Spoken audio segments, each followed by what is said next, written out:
Final Fantasy Tactics is an absolutely beloved game and was one of the first strategy RPGs many people played, as there weren't many released in the West at the time. I personally grew up playing Final Fantasy Tactics as a kid, and it was one of my favorite games on the PlayStation 1. The last version of this game that was released was Final Fantasy Tactics: The War of the Lions on the PSP back in 2007. And sure, Final Fantasy Tactics was released on mobile years after, but that was essentially just a port of the War of the Lions version of the game. So that means it's been roughly 18 years since a new iteration of it has been released. That means that just that version of the game alone is old enough to be an adult, not to mention the 28 years since the original PlayStation's release. My back hurts just thinking about that. And Square Enix has now officially announced Final Fantasy Tactics: The Ivalice Chronicles. So it's about time that Square Enix re-released this classic game, and many people have been anticipating this announcement for years. Remember? It was first hinted at by the infamous Nvidia leak from 2021. So all of the games that were on that list have now been revealed, adding credibility to the leak, except one game. You know which game I'm talking about. The recent announcement has gotten people excited, but there are still many peculiar questions. It's been confirmed that there will in fact be extensive additions and adjustments to the story, but what adjustments will be made? What are these jobs? And wait, has Orlandeau been nerfed? Do I have the answers to these questions? Well, you'll have to keep watching to find out.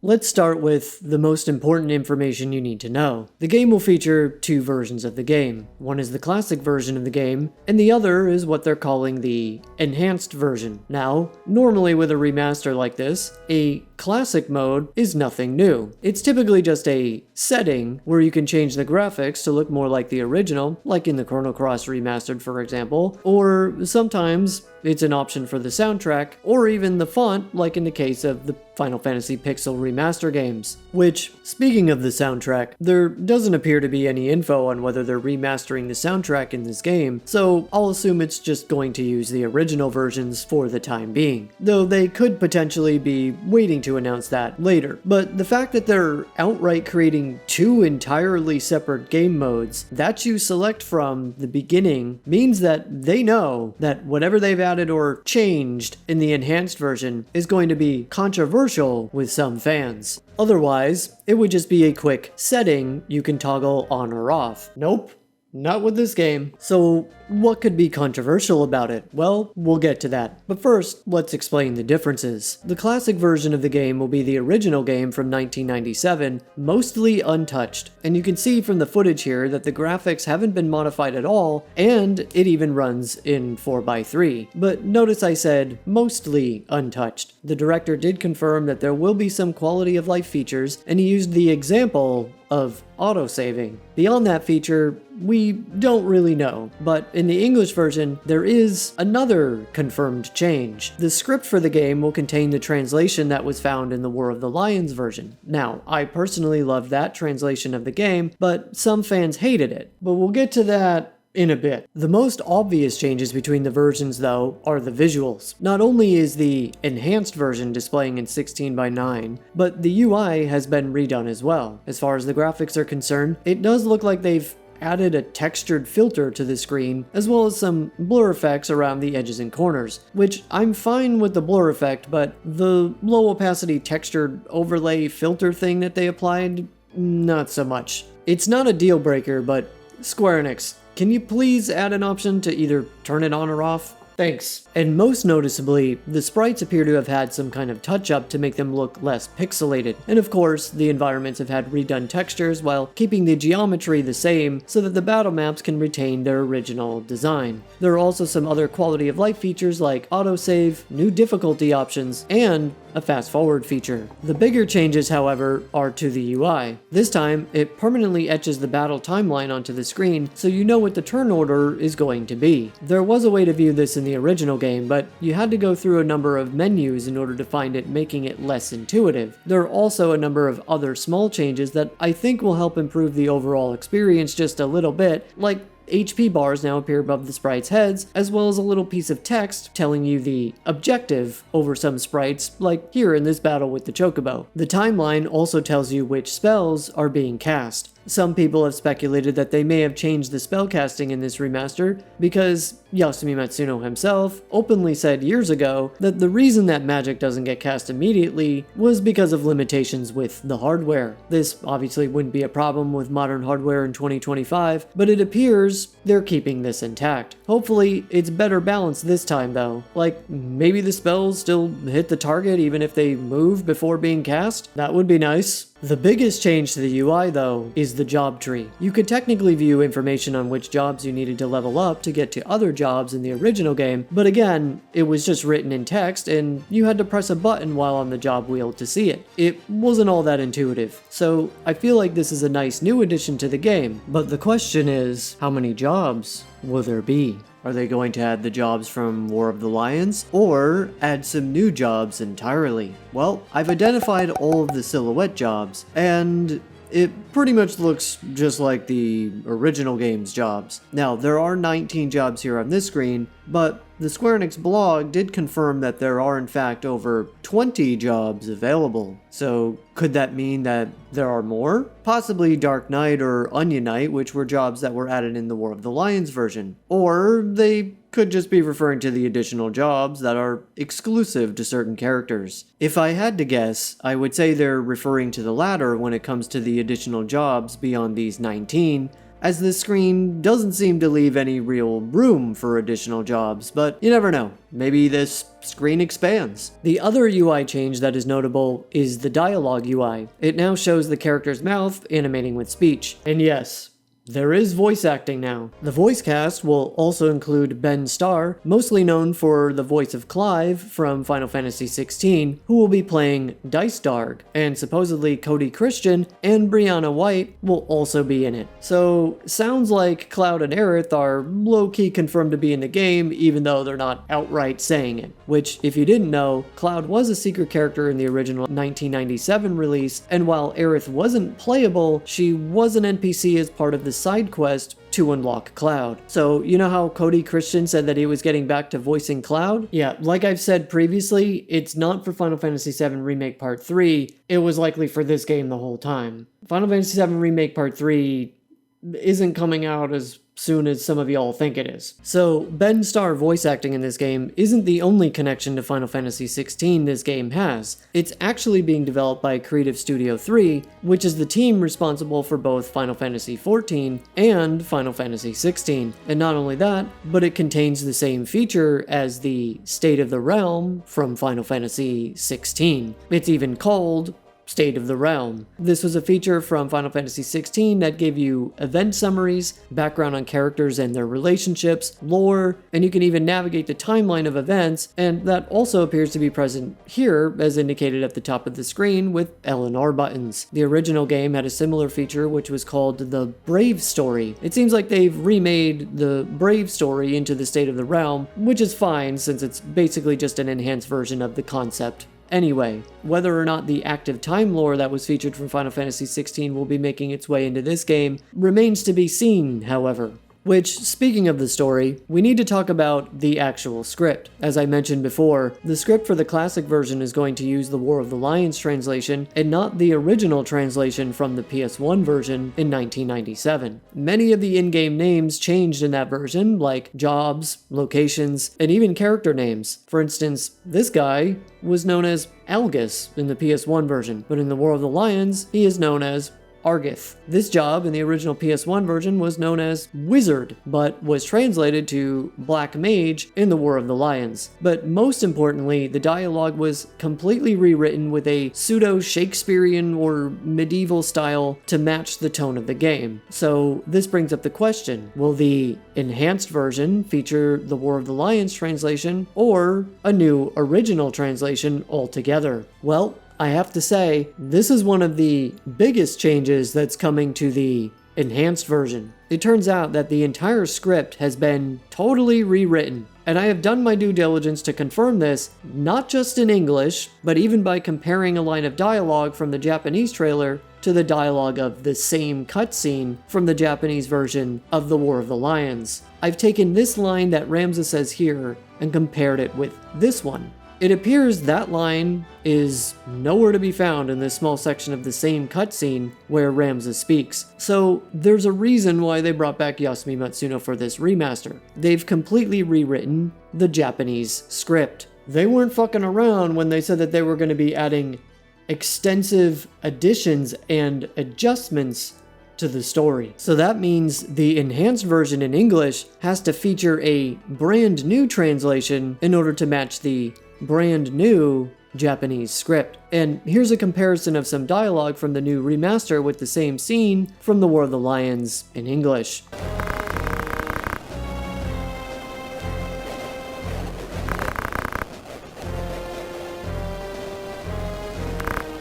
Delita, what do you suppose this is about? So I've also seen some people online ask whether the classic version will feature all of the content from the War of the Lions version, since it uses that translation. 99% chance the answer is no.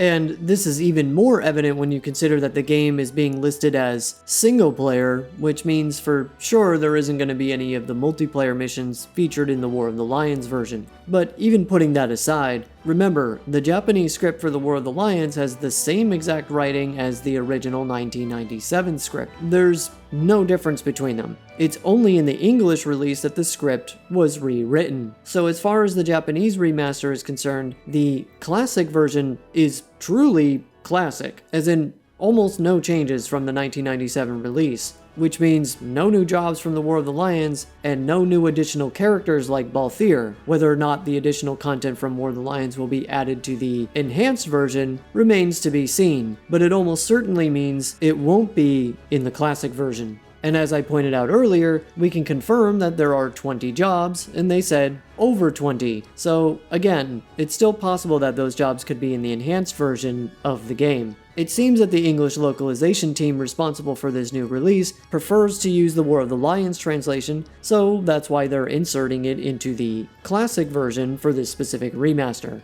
Call them elitists if you want, but that appears to be the decision they've made. If you really want the original English translation for the game, the good news is that the game is coming to pretty much all platforms, and that includes PC. So it's likely someone will mod the game to revert the translation in the classic mode to the original PS1 version. That doesn't seem like an impossible task. Modding the classic version to add all the additional War of the Lions content, though, would be a much taller order, and there may not be any mods that will do that, and if it does, it will probably take a long time to see release. I will also mention it's entirely possible that with enough fan demand that certain features could be added to the game via updates, or there's always the possibility of them extending the game with DLC, multiplayer missions, or something like that. Though, I wouldn't count on it. Given the fact that the story is being completely rewritten for the enhanced version, this also means that the pre-rendered cutscenes that we saw from the War of the Lions would be different as well. This was something that I was thinking but didn't have time to say while I was reacting to the trailer, which is why I was a bit confused regarding the pre-rendered cutscene they showed. At the time, it didn't make sense to me because it looked like it had the exact same art style as the ones from the War of the Lions, but appeared to have different shots than what was previously included in that version. Then later on in the trailer, we see Ramza and Delita sitting together for that cutscene where they play the blades of grass. But if you remember, this scene was recreated as a pre-rendered cutscene in the War of the Lions version, but that doesn't appear to be the case here, as this is definitely the enhanced version because it's displayed in 16:9 widescreen and the graphics have been changed. So again, they're completely rewriting the script, so that also means that they've chosen to go in a different direction when it comes to which scenes are going to be selected to be pre-rendered and which ones aren't. It's possible that only the opening cinematic is pre-rendered, as that's the only one we've seen so far from this trailer, and it's pretty easy to predict that if they did the opening, that they would probably do the ending as well. But as for the others, who knows? So what could the controversial changes made to this remaster be? Well, I have a feeling it's going to be in both story and gameplay. As for story, some fans have already begun speculating that there will be additional sections where Delita is playable. And while there is no proof of this in the footage we've been given, it does seem possible. First off, the subtitle of the game is Ivalice Chronicles, Chronicles being plural. That implies that there is more than one story contained. Now, this could easily just be referencing the fact that there are two versions offered in this game, Classic and Enhanced. But it could also mean that there are multiple stories contained, so the theory that Delita will have his own playable story in addition to Ramza is plausible. Or it could mean both of these ideas. But putting that aside, there's also the cover art that they've shown which depicts Ramza back to back with Delita, and it even shows Alma on Ramza's side as well as Ovelia for Delita's side. It feels like they're trying to foreshadow some kind of duality between the two characters and their stories. Square Enix did something similar with Final Fantasy VII Rebirth, showcasing both Cloud and Zack on the cover art. And as we all know, there were playable moments with Zack, even though it wasn't much. So I don't think it's a wild theory to think that this is something they're going for in this version of Final Fantasy Tactics. And let's not forget the wording that they chose to use here. Extensive additions and adjustments to the story. They're not trying to be coy about the fact that they're adding new parts to the story. The question is, what will they add? I have one other theory which we're going to talk about in just a minute. This involves the other controversial change to the game, which is Orlandeau, also known as Thunder God Cid. This character from the original game was ridiculously overpowered, which is something that I personally found really fun about the game actually. However, if you recall, Yasumi Matsuno asked people on Twitter if they thought that this character should be nerfed. And so, can we determine whether he's been nerfed or not? I can't confirm 100%, but I can say with 90% confidence the answer is yes.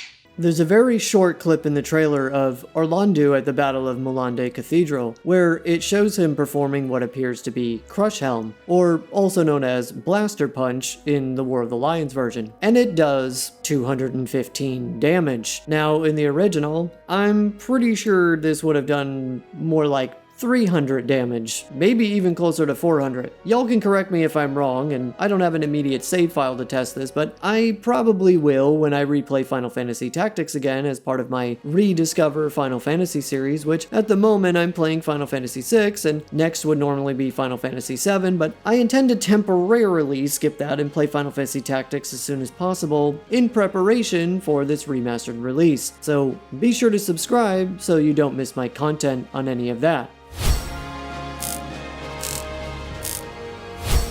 But there's also another small detail that's different, which is his weapon. Now, you see, Orlandeau is cheap in multiple ways. Not only does he have access to an exclusive job that is essentially like one of the best jobs in the game, which gives him access to all of the sword abilities that 3 other characters have access to, but by default he comes equipped with the Excalibur. And while his exclusive job already makes him OP as fuck, his weapon, the Excalibur, makes him less OP and more of a fucking god. No wonder he's called Thunder God Cid. Not only is this one of the most powerful swords in the game, but it gives him auto haste as well. So basically, every other turn is just Orlandeau's turn, and most of his sword abilities can one-shot enemies. Once he joins your party, it's probably more productive to not put anybody else in your active battle party except for him, because every other character's turn is just a waste of fucking time when he can just eliminate everything in one shot anyway.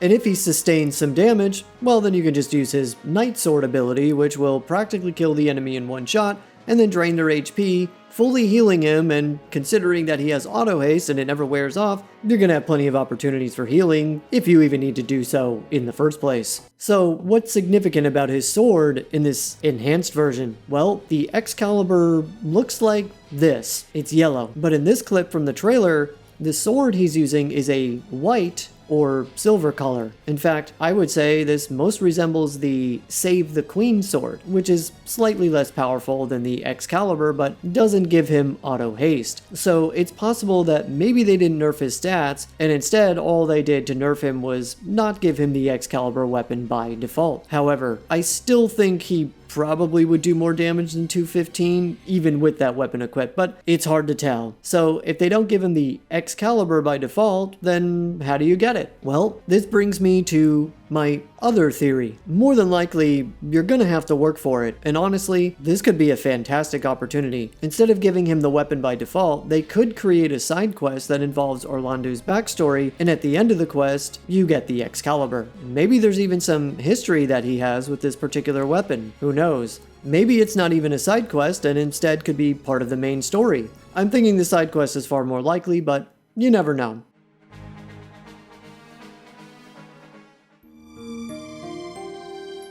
So, even if you're skeptical of the enhanced version of the game, the good news is that they are still offering the traditional experience there, so there should be something for every fan of Final Fantasy Tactics to enjoy, and hopefully some newcomers will give the game a try as well and experience the greatness of this all-time classic video game. If you enjoyed my analysis of this game, then you might enjoy my analysis of Kingdom Hearts 4 screenshots as well, which you can find right here.